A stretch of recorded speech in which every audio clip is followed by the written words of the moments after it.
Sir మరి మొన్న జరిగిన బడ్జెట్ డిస్కషన్ లో what is for women? So జనరల్గా బడ్జెట్ గురించి మనం మాట్లాడుకుంటున్నాం కాబట్టి ఇందులో నేను చెప్పబోయే పాయింట్లో చాలా మంది అనుకుంటారు వీళ్ళేంటి ఫస్ట్ టైం ఉమెన్ కోసం చేస్తున్నారా వీడియో బడ్జెట్ కోసం అని చెప్పేసి. మనం చాలా ఎపిసోడ్స్ ఉమెన్ ఎంపవర్మెంట్ కోసం చేశాను కాబట్టి ఆ చనువుతో కావచ్చు లేదంటే ఆ తాలూకా ఫ్రీనెస్ ఏదైతే ఉంటుందో, ఇప్పుడు మీరు ఉమెన్ ఎంపవర్మెంట్ కోసం బడ్జెట్లో ఏముందని అడుగుతున్నారు. మనం ఇంకొక అడుగు ముందుండి ఉమెన్ ఫైనాన్షియల్ ఎంపవర్మెంట్ కోసం మనం ఎప్పటి నుంచో చేస్తున్నాం. మనం already financial empowerment for women FEW అని చెప్పేసి అని మనం ఆ సిరీస్ ఏదైతే ఉందో ఎప్పటి నుంచో చేస్తున్నాం.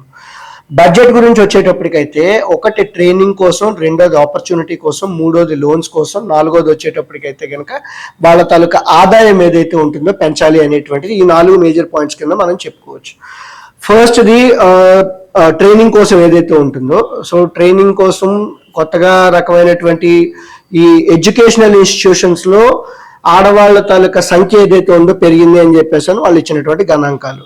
And that to science, technology, engineering, medicine or manufacturing kind of ఈ STEM related kind of courses ఏవైతే ఉంటాయో వాటిల్లో గణనీయంగా ఆడవాళ్ళు ఎన్రోల్ అవుతున్నారు, కోర్సెస్ కంప్లీట్ చేస్తున్నారు అని చెప్పేసి అని చెప్పడం జరిగింది. అయితే ఇక్కడ మనం చూడాల్సింది ఏంటి అంటే అది కేవలం పార్ట్ ఆఫ్ ది స్టేట్మెంట్ కింద మనం చెప్తాం. రెండో పార్ట్ కింద వచ్చేటప్పటికి ఏంటంటే చదువుకొని ఏం చేస్తున్నారు. సో చదువుకున్న తర్వాత దాన్ని ఎక్కడో దగ్గర ఇంప్లిమెంట్ చేయాలి కదా, అయితే ఉద్యోగం చేయాలి, లేకపోతే వ్యాపారం అనేటువంటి చేయాలి, లేకపోతే బీటెక్ చేసి, బీకామ్ చేసి, BBA చేసి, MBA చేసి, ఇంజనీరింగ్ చేసి, టెక్నాలజీ చేసి వీటి వల్ల ఉపయోగం లేదు, దేశానికి ఉపయోగం లేదు, మీ వల్ల మిగతా వాళ్ళు చదువుకునే వాళ్ళకి ఆపర్చునిటీలు కూడా పోతున్నాయని చెప్పేసి చెప్పుకోవచ్చు. సో ఇప్పుడు మనం ఆడవాళ్ళ గురించి మనం మాట్లాడుకుంటున్నాం, ఉమెన్ ఎంపవర్మెంట్ కోసం మాట్లాడుకుంటున్నాం, ఫైనాన్షియల్ ఎంపవర్మెంట్ కోసం మాట్లాడుకుంటున్నాం కాబట్టి సో మీరు ఈ కోర్సెస్ ఏవైతే మీరు చదువుతున్నారో చదువుకున్న తర్వాత వాటిని ఉద్యోగం చేయడం కింద కావచ్చు, వ్యాపారం కింద చేయగలిగితే కనుక డెఫినెట్లీ బాగానే ఉంటుంది అని చెప్పేసి చెప్పుకోవచ్చు. రెండో పాయింట్ కింద చెప్పుకోవాల్సి వచ్చినప్పుడు ఏంటంటే more number of hospitals, more number of medical colleges వస్తాయని చెప్పన్నారు. అంటే ఆ ఎకో సిస్టమ్ ఏదైతే ఉంటుందో మెడికల్ కాలేజెస్ తో పాటు నర్సింగ్ కాలేజెస్ కూడా డిమాండ్ ఉంటుంది. నర్సింగ్ కాలేజెస్ అనగానే ఆడవాళ్ళకి రావాల్సినటువంటి ఉద్యోగ అవకాశాలు ఏవైతే ఉంటాయో మెరుగుపడతాయని చెప్పేసి చెప్పుకోవచ్చు. ఉద్యోగ అవకాశాలు ప్లస్ ట్రైనింగ్ ఇవన్నీ కూడా ఎస్పెషల్లీ మెడికల్ రంగంలో బాగానే వస్తుందని చెప్పేసి చెప్పుకోవచ్చు మనం. అయితే ఇక్కడ మనం చూడాల్సింది ఏంటంటే మనం తెలుగు వాళ్ళం కాబట్టి జనరల్ గా నర్సింగ్ అనగానే కేరళ వాళ్ళు గుర్తు వస్తారు. సో ఆడవాళ్ళ అమ్మాయిలనే అక్కడ ఏంటంటే అక్కడ వాళ్ళని ముందు మనం ప్రోత్సహిస్తున్నాం అనేటువంటి ఉద్దేశంలో ఉండేటప్పుడు మనం తెలుగు వాళ్ళం కాబట్టి ముందు మన తాలూకా రాష్ట్రంలో కూడా అభివృద్ధి చెందాలి అనుకునేటప్పుడు ఇప్పుడు ఉన్నటువంటి ఎకో సిస్టంలో ఈ మెడికల్ కాలేజెస్ కావచ్చు, హాస్పిటల్స్ కావచ్చు, నర్సింగ్ కాలేజెస్ కావచ్చు, మన వాళ్ళు కూడా అంతే లెవెల్లో స్ట్రాంగ్ గా ఎమర్జ్ అయితే కనుక ఆబ్వియస్లీ మెడికల్ ఫీల్డ్ లో ఓకే ఏపీ తెలంగాణ నుంచి కూడా చాలా ఎక్కువ మంది వస్తున్నారు అని చెప్పేసి మనం చెప్పుకోవచ్చు. నెక్స్ట్ ఆడవాళ్ళకి డిగ్నిటీ అని చెప్పేసి అని నిర్మలా సీతారామన్ గారు వాడారు. సో ఆబ్వియస్లీ ఆవిడ కూడా ఆడవిడే కాబట్టి అది వాడొచ్చు అని చెప్పేసి. కానీ ఈ రోజుల్లో ఆడవాళ్ళకి డిగ్నిటీతో పని లేదు. ఆల్రెడీ వాళ్ళు 50% ఆఫ్ ది జాబ్స్ లో వాళ్ళు పోటీ పడుతున్నారు. అండ్ చట్టసభల్లో వాళ్ళంతటి వాళ్ళు 33% రిజర్వేషన్ కావాలి అని చెప్పేసి చెప్పుకున్నారు. కాబట్టి ఆడవాళ్ళని ప్రత్యేకించి డిగ్నిటీ అనేటువంటి మాట అనడం కన్నా ఓకే వీళ్ళు కూడా మగవాళ్ళతో పోటీ పడుతున్నారు అనేటువంటి ఉద్దేశంలో చెప్పుకోవాల్సి వచ్చినప్పుడు ఏంటి అంటే ఇది ఆల్రెడీ ముందు నుంచి ఉంది, ఇప్పుడు ప్రత్యేకించి కొత్తగా చేయక్కర్లేదు అని చెప్పేసి నా ఆలోచన.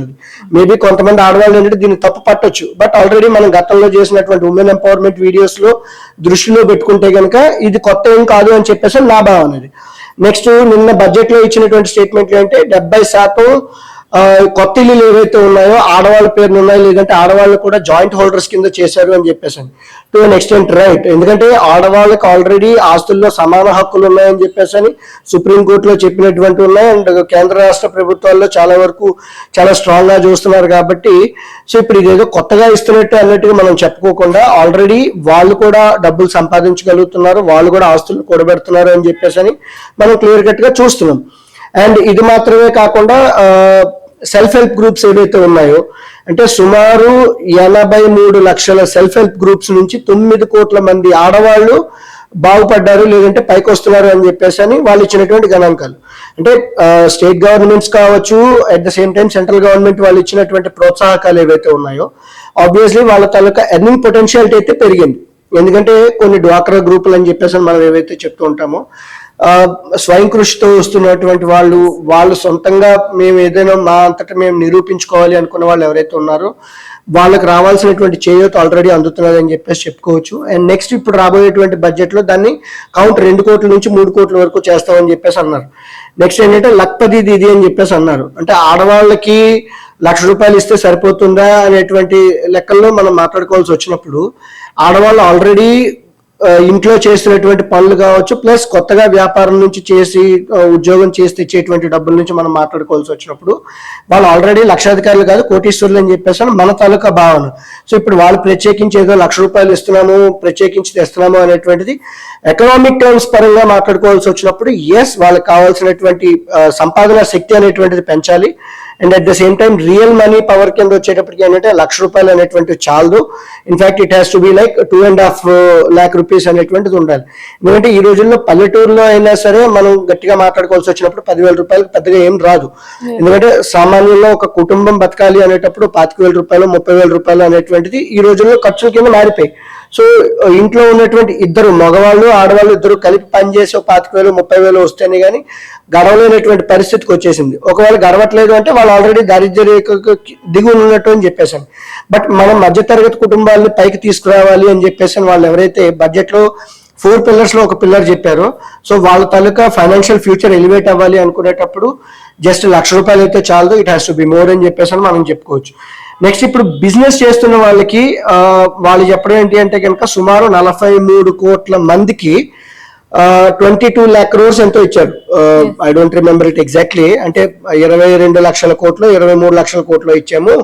అండ్ దాంట్లో 30 కోట్ల ముద్రా యోజన లోన్స్ కింద ఆడవాళ్ళకు మాత్రమే ఇచ్చామని చెప్పేసి. ఎస్, అంటే ఇలాంటివన్నీ కూడా ఉమెన్ ఎంపవర్మెంట్ కోసం మనం ఏదైతే మాట్లాడుతున్నామో ఆబ్వియస్లీ అవన్నీ కూడా మంచివని చెప్పేసి మనం చెప్పుకుంటున్నాము. ఇది మాత్రమే కాకుండా ఎడ్యుకేటెడ్ ఉమెన్కి వచ్చేటప్పటికైతే కనుక ఇప్పుడు ఈ రోజుల్లో ఎవరైనా సరే ఒక బీకామ్ చదివిన వాళ్ళు, బీబీఏ చేసిన వాళ్ళు, ఎంబీఏ చేసిన వాళ్ళు ఆర్ ఇన్ఫాక్ట్ ఇంజనీరింగ్ చేసిన వాళ్ళు ఇప్పుడు ఈ లక్పతి అని ఏదైతే మనం ₹1,00,000 సంవత్సరానికి అని చెప్తున్నామో మనం వాళ్ళకి అంటే సాలీనా ₹10,000 వస్తున్నట్టు. ఈ బీబీఏలు ఎంకామ్లు బీకామ్లు తర్వాత బీటెక్లు చేసిన వాళ్ళు ₹10,000 చేయమంటే చేయరు. సో వాళ్ళకి సరిపోదు. సో అక్కడ ఏంటి వాళ్ళ తాలూకా థాట్ ప్రాసెస్ కావచ్చు, ఐడియాలజీ అనేటువంటిది వెరైటీగా ఉంటుంది. సో వాళ్ళకి ఏంటంటే ఒక స్టార్ట్అప్ ఇంక్యుబేటర్ లాంటివి వాళ్ళకి కావాల్సినటువంటి బిజినెస్ అక్యుమిన్ పెంచుకునేటట్టుగా కావాల్సినటువంటివి ఇంకా ఏమైనా చేయగలిగితే ఆబ్వియస్లీ ఉమెన్ ఎంటర్ప్రీనర్స్ తాలూకా కౌంట్ ఇంకా పెరిగేటువంటి అవకాశం ఉంటుంది అని చెప్పేసి మనం చెప్పుకోవచ్చు. ఓకే.